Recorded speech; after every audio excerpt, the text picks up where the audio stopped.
नमस्कार, झारखंड समाचार में आप सबका स्वागत है। आइए जानते हैं सुबह से लेकर शाम तक की तमाम बड़ी खबरों को। इससे पहले चैनल को सब्सक्राइब नहीं किया है तो प्लीज चैनल को सब्सक्राइब कर बेल आइकन को प्रेस कर दीजिए ताकि खबरों का अपडेट आपको मिलता रहे। जमीन घोटाला, छवि रंजन सहित 10 पर चार्जशीट। ईडी ने जब्त की 74 करोड़ की संपत्ति। दरअसल आपको बता दें कि रांची में जमीन घोटाले में ईडी ने पहली चार्जशीट दायर कर दी है। ईडी ने चार्जशीट में जमीन लूट में शामिल आरोपियों को पद पर रहते हुए लाभ पहुंचाने में रांची के तत्कालीन डीसी छवि रंजन को भी आरोपित किया है। वहीं कोलकाता के कारोबारी अमित अग्रवाल, दिलीप घोष, सेना जमीन के फर्जी मालिक प्रदीप बागची, कोलकाता व रांची में फर्जी कागजात बनाने वाले रिम्स कर्मी अफसर अली, अफसर के सहयोगी सदाम हुसैन, इम्तियाज अहमद, तलहा खान, फयाज खान, बड़गाई अंचल राजस्व उप निरीक्षक भानु प्रताप प्रसाद के खिलाफ भी चार्जशीट की गई है। बता दें कि सेना के 4.55 एकड़ जमीन खरीदने वाली कंपनी जगत बंधु टी एस्टेट, अमित अग्रवाल के परिवार की कंपनी राजेश ऑटो मर्चेंडाइज के खिलाफ भी चार्जशीट दायर की गई है। झारखंड को जल्द मिलेगी वंदे भारत की सौगात, पहला ट्रायल रन पूरा, इन खासियतों से है लैस। दरअसल आपको बता दें कि रांची पटना वंदे भारत एक्सप्रेस ट्रेन का पहला ट्रायल रन पूरा हुआ। 8 डिब्बों वाली यह सेमी हाई स्पीड ट्रेन सोमवार को पटना से सुबह 6:55 पर चलकर दोपहर को रांची में निर्धारित समय से 20 मिनट पहले पहुंची। अब लोगों को उम्मीद जगी है कि जल्द ही झारखंड को इस अत्याधुनिक ट्रेन की सौगात मिलने वाली है। वंदे भारत एक्सप्रेस ट्रेन का इंजन सामान्य लोकोमोटिव इंजन की तरह है। इसमें सिर्फ कुछ बदलाव करते हुए सेल्फ प्रोपेल्ड इंजन के रूप में विकसित किया गया है। ये सीधे तौर पर कोच डिब्बों से जुड़ा हुआ है। सीनियर डीएसएम निशांत कुमार के मुताबिक जिस तरह से विमान में स्पीड बढ़ाने हाइट में जाने के लिए सिस्टम होता है, उसी तरह इस ट्रेन में नीचे स्पीड बढ़ाने का सिस्टम दिया गया है। इस अत्याधुनिक ट्रेन में स्पीडोमीटर भी है जिसमें अधिकतम स्पीड 200 किलोमीटर प्रति घंटा है। इसमें आगे पीछे 2 इंजन ड्राइवर ट्रेलर कोच हैं और 4 लोको स्टाफ के लिए कंट्रोल और बैठने की सुविधा है। इसके अलावा कैमरा का स्क्रीन, मेंटेनेंस मेनू, ट्रेन स्टार्ट करने के लिए चाबी पैनल और माइक सहित अन्य स्वचालित सुविधाएं इंजन में कंट्रोल के लिए उपलब्ध है। इसके सभी कोच वाईफाई सुविधा से लैस हैं। झारखंड में मानसून की दस्तक, उमड़ने लगे बादल, इस दिन से होगी बारिश। दरअसल झारखंड में मानसून के पूर्व मौसम बदलाव की प्रक्रिया में तेजी आई है। आसमान में बादल छा रहे हैं और राज्य के पूर्वोत्तर समेत कुछ हिस्सों में बारिश भी हो रही है। मानसून देश के पूर्वोत्तर के राज्यों समेत पश्चिम बंगाल होते हुए बिहार के फारबिसगंज तक प्रवेश कर झारखंड की दहलीज तक पहुँच चुका है। अगले 3 दिनों में यह कभी भी झारखंड में प्रवेश कर सकता है। बता दें कि मौसम विभाग रांची के मौसम वैज्ञानिक अभिषेक आनंद ने बताया कि राज्य में मानसून आगमन के पूर्व मौसम में अनुकूल बदलाव आ रहे हैं। अरब सागर में बने तूफान बिपरजोय से भी मानसून प्रभावित है। इसके कमजोर होने के बाद मानसून की रफ्तार में तेजी आएगी और यह झारखंड में प्रवेश करेगा। बता दें कि राज्य में नमी आने से मौसम की गर्मी बढ़ गई है। राज्य में 16 जून तक गर्मी का प्रकोप रहेगा। इसी के साथ ही राज्य में कहीं कहीं तेज हवा के साथ हल्की बारिश होने की संभावना व्यक्त की गई है। पिछले 24 घंटे के दौरान संताल परगना समेत राज्य के कई इलाकों में हल्की बारिश हुई। झारखंड में महंगी हुई बिजली, अगले महीने से बढ़े हुए टैरिफ पर आएगा बिल, जेब होगी ढीली। दरअसल बता दें कि झारखंड में बिजली 6.50% तक महंगी हो गई है। घरेलू उपभोक्ताओं के लिए बिजली की दरों में प्रति यूनिट 5 पैसे की वृद्धि की गई है। मासिक फिक्स्ड रिचार्ज 25 रुपए प्रति माह तक महंगा हुआ है। बता दें कि झारखंड बिजली वितरण निगम लिमिटेड के लिए झारखंड राज्य विद्युत नियामक आयोग ने नए टैरिफ का ऐलान कर दिया है। नया टैरिफ 1 जून 2023 से ही प्रभावी है, लेकिन बढ़े हुए टैरिफ पर जुलाई से बिल आएगा। JBVNL ने एजेंसियों को सॉफ्टवेयर अपडेट करने का निर्देश दिया है। बिजली कटौती के बीच चढ़ा हुआ टैरिफ उपभोक्ताओं पर महंगाई की दोहरी मार जैसा है और परेशानी हो रही है सो अलग है। गौरतलब है कि झारखंड इन गर्मियों में भीषण बिजली संकट से जूझ रहा है। पिछले कुछ दिनों से आपूर्ति ठप हुई है, लेकिन तब भी शहरी इलाकों में 5-6 घंटे और ग्रामीण इलाकों में 12-14 घंटे तक बिजली कटौती हो रही है। बिजली विभाग इसे लोकल फॉल्ट और आपूर्ति में कमी की वजह उपजी समस्या बता रहा है। 3500 रुपए मानदेय पर बहाल होंगे डॉक्टर, स्वास्थ्य विभाग ने जारी की अधिसूचना, ऐसे होगा चयन।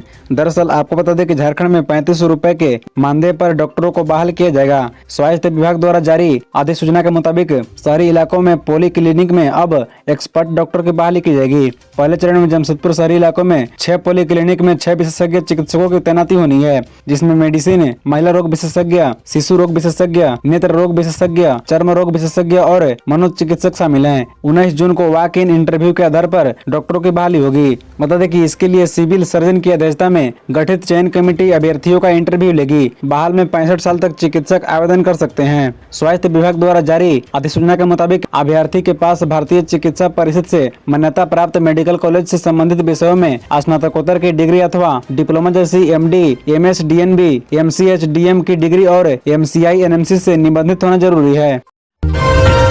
बिट्टू खान हत्याकांड में 6 आरोपी गिरफ्तार, पिस्टल और बाइक बरामद। दरअसल आपको बता दें कि झारखंड की राजधानी रांची में हुए बिट्टू हत्याकांड मामले में पुलिस को 8 दिन बाद सफलता मिली है। पुलिस ने हत्याकांड में शामिल 6 लोगों को गिरफ्तार किया है। मिली जानकारी के मुताबिक इनमें से 1 आरोपी धनबाद से गिरफ्तार किया गया है, जबकि 5 आरोपियों को रांची के ही विभिन्न इलाकों से पकड़ा गया है। पुलिस ने आरोपियों के पास से बाइक और पिस्टल भी बरामद किया है। फिलहाल आरोपियों से पूछताछ चल रही है ताकि हत्याकांड की वजह स्पष्ट हो सके।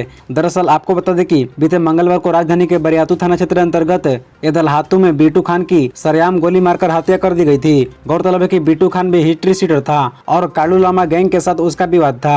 बता दें कि बिट्टू खान हत्याकांड में आरंभिक जांच के बाद पुलिस ने इसके पीछे कालू लामा गैंग का हाथ होने का अंदेशा व्यक्त किया है। बिट्टू की हत्या में लाला गैंग के राजेश वर्मा और रोहित मुंडा उर्फ बीड़ी का नाम सामने आया था। बताया जाता है कि 2 साल पहले लोकुश शर्मा ने कालू लामा की गोली मारकर हत्या कराई थी। इसी को लेकर दोनों गैंग के बीच विवाद था।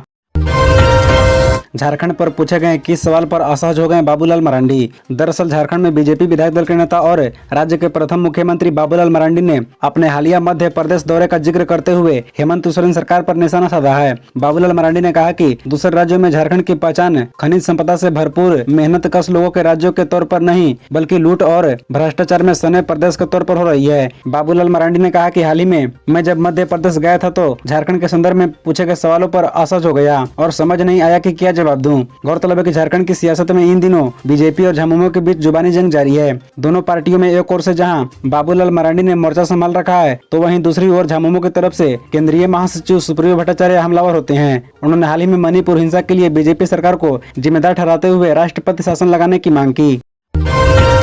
कांग्रेस नेता फुरकान अंसारी बोले, पहले हम यादव थे, संतानों ने बनाया मुस्लिम। दरअसल आपको बता दें कि झारखंड के वरिष्ठ कांग्रेस नेता और पूर्व सांसद फुरकान अंसारी ने कहा कि हम लोगों का धर्मांतरण हुआ था, पहले हम लोग यादव थे। उन्होंने पत्रकारों से बातचीत करते हुए कहा कि हम लोग यादव से मुस्लिम बने हैं। उन्होंने कहा कि सामंती लोगों के अत्याचार और जुल्म की वजह से हमारे दादा परदादा ने ऐसा किया।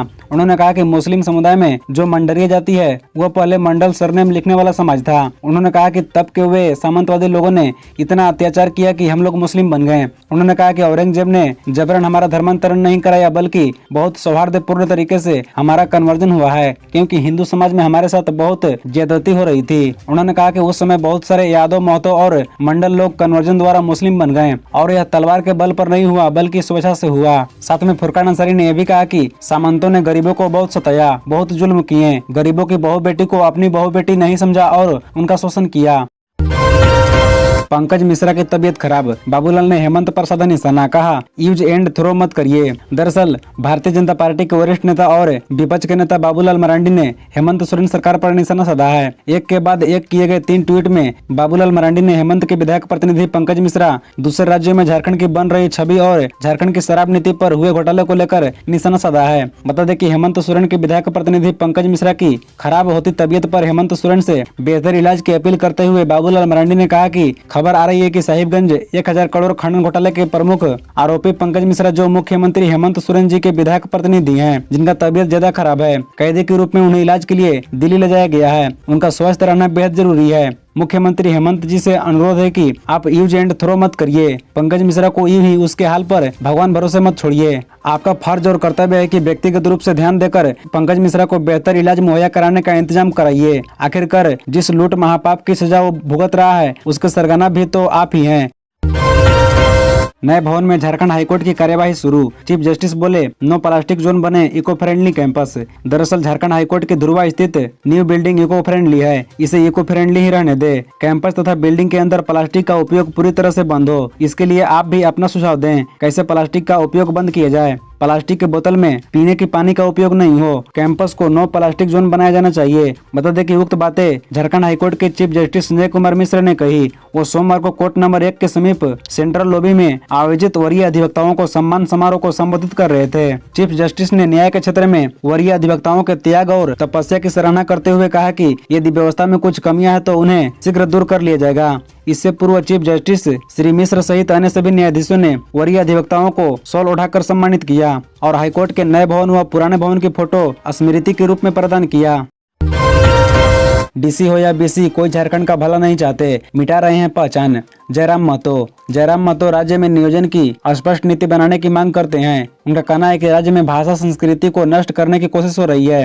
वो अफसरशाही को बड़ा रोड़ा मानते हैं। जयराम महतो का कहना है कि यहाँ के लोगों को उनका अधिकार देने से कोई संविधान नहीं रोक रहा है। रोटी और रोजगार के लिए यहाँ के युवा संघर्ष कर रहे हैं। बिहार बंगाल के छात्रों से हम मुकाबला नहीं कर सकते हैं, हमें संरक्षण चाहिए। इस बार प्रभात संवाद में सवालों का जवाब देने के लिए जयराम महतो मौजूद थे। उन्होंने स्थानीय और नियोजित नीति से लेकर अपने राजनीतिक उद्देश्यों तक पर बात की। उन्होंने कहा कि आज झामुमो के खिलाफ आंदोलन का एकमात्र कारण है उनके मैनिफेस्टो में 1932 का होना। झामुमो की सरकार सत्ता में भी 1932 के कारण आई थी। उससे पूर्व की सरकार ने बहाली में बाहरी लोगों के लिए दरवाजा खोल दिया था। तत्कालीन शिक्षा मंत्री नेरा यादव ने तो दूसरे राज्यों के लोगों को झारखंड में नौकरी करने से नहीं रोक पाने की बात तक कह दी थी। इसी आक्रोश के कारण राज्य के लोगों ने झामुमो की सरकार बनाई थी। उन्होंने कहा कि अब लोग तीसरे विकल्प पर चर्चा कर रहे हैं। खबरों से जुड़े रहने के लिए चैनल को सब्सक्राइब, वीडियो को लाइक एवं एक दूसरे से शेयर जरूर करें। धन्यवाद।